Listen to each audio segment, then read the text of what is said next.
The rise of physical culture in the 1940s marked a pivotal shift in how men viewed their bodies, their health, and their strength.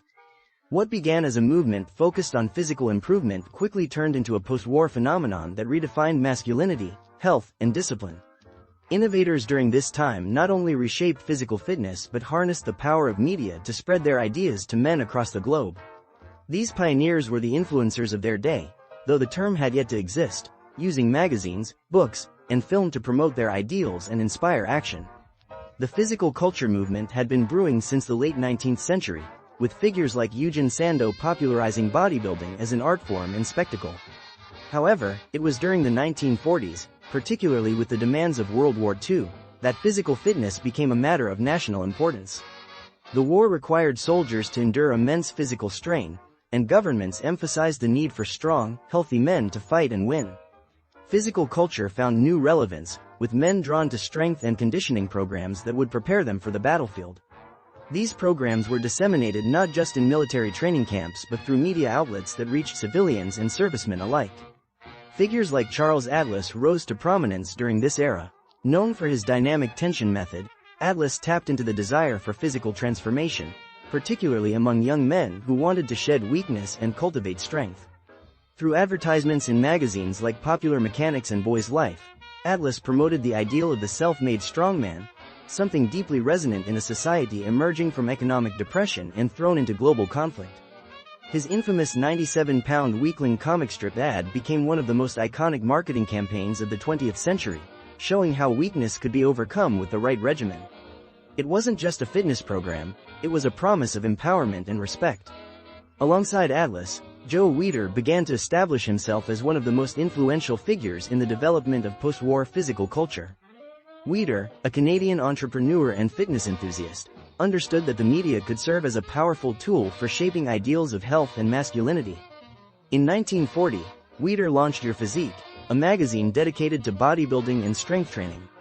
His publication not only showcased the physiques of leading strongmen but provided practical advice on training, nutrition, and lifestyle. Weider's ability to connect with a wide audience through print media made him a household name among fitness enthusiasts. By the post-war years, he had established a fitness empire that would eventually include competitions, products, and more magazines, such as Muscle and Fitness. It was through such outlets that innovators spread their message far and wide. The photographs and stories of strong, sculpted men inspired readers to see physical fitness as an attainable goal rather than something reserved for the elite. These magazines became lifelines for men who wanted to rebuild their bodies after the hardships of war or reclaim a sense of control over their health. What was remarkable about Weider and others like him was their ability to marry fitness with aspiration, using media to elevate physical culture to an art and a lifestyle. The influence of these pioneers extended beyond advertisements and print. By the late 1940s and early 1950s, Hollywood began to play a role in popularizing physical ideals. Stars like Steve Reeves, a bodybuilder who transitioned into acting, showed that a well-developed physique could lead to fame and admiration.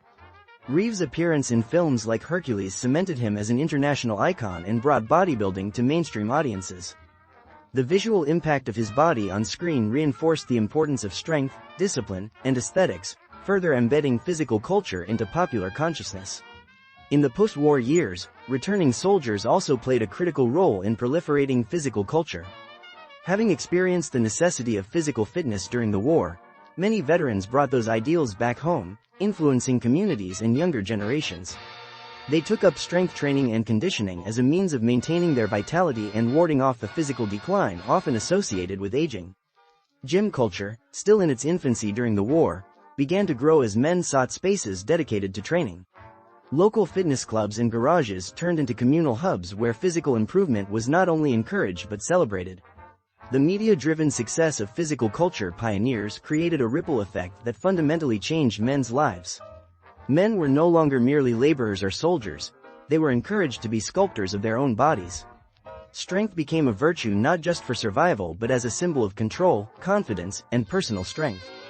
Though Charles Atlas, Joe Weider, and others may not have been called influencers, they achieved the same result. They sold more than products, they sold an idea, one of empowerment through physical transformation. By leveraging media, these innovators demonstrated how fitness could shape men's lives beyond the confines of war. The values they promoted, discipline, self-reliance, and strength, became cornerstones of American masculinity in the post-war years. Men were drawn to these ideals, not just to look strong but to feel capable and prepared for whatever life might bring. In this way, the physical culture movement of the 1940s and 1950s was not merely about muscle. It was about reclaiming strength and purpose in an era defined by challenges and change.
Much obliged you hopped on board for this snazzy trip through American life in the 1940s and 1950s, all captured through nifty vintage photographs.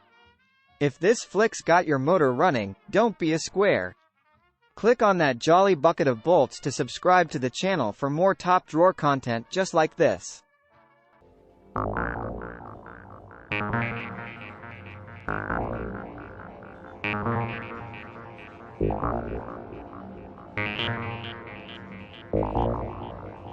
Thank you.